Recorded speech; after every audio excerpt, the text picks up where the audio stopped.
पहली फरवरी को पेश होने वाले बजट में सरकार वित्त वर्ष 2024-25 के लिए वित्तीय घाटे का लक्ष्य घटा करके 5.3% कर सकती है। मौजूदा वित्त वर्ष 2023-24 के दौरान 5.9% का लक्ष्य रखा गया था। संभावनाएं ये भी हैं कि वित्त वर्ष 2024-25 के लिए सरकार कच्चे तेल का अधिकतम भाव $85 निर्धारित करेगी। इसके अलावा सरकार की तरफ से पीएम किसान योजना में भी बदलाव किया जा सकता है, जिसके तहत महिला किसानों को ज़्यादा लाभ दिया जा सकता है। सर, कई सारी बातें हैं बजट को लेकर के, लेकिन ये $85 कच्चे तेल की कीमतें को जो स्थिर रखा गया, वो किन संभावनाओं को देखते हुए रखा गया है?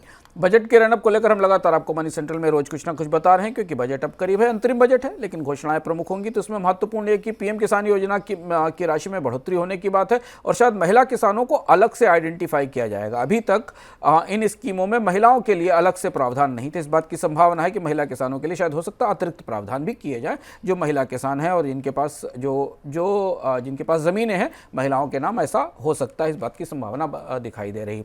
कच्चे तेल की कीमत हमेशा बजट की गणनाओं का सबसे महत्वपूर्ण आधार होती है। विपुल जी, 2-3 महत्वपूर्ण पैमाने होते हैं जिनके आधार पर बजट के सारे नंबर्स प्रोजेक्ट किए जाते हैं। उसको बजट की ब्लू बुक भी कहते हैं।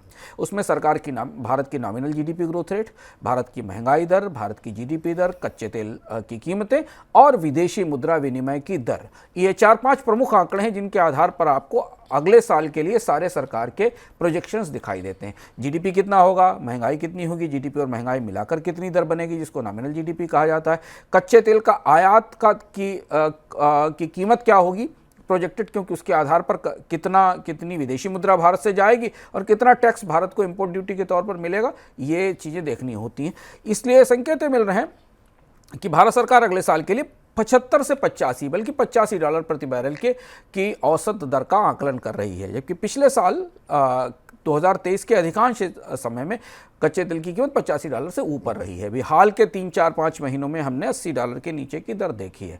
हालांकि अगर आप इसकी तुलना में अंतर्राष्ट्रीय स्तर पर मिल रहे आकलन माने, तो उनका मानना है कि अगले साल कच्चे तेल की कीमत $90-92 के आसपास रह सकती है। तो ये एक महत्वपूर्ण आंकड़ा है कि सरकारें मान रही है कि $85 के आसपास रहेगी। इसलिए कच्चे तेल की कीमतें ऊँची होने के कारण पेट्रोल डीजल पर सब्सिडी का बिल भी बढ़ेगा। जो सब्सिडी एलपीजी पर दी जा रही है, कीमतों में कमी की गुंजाइश कम रहेगी।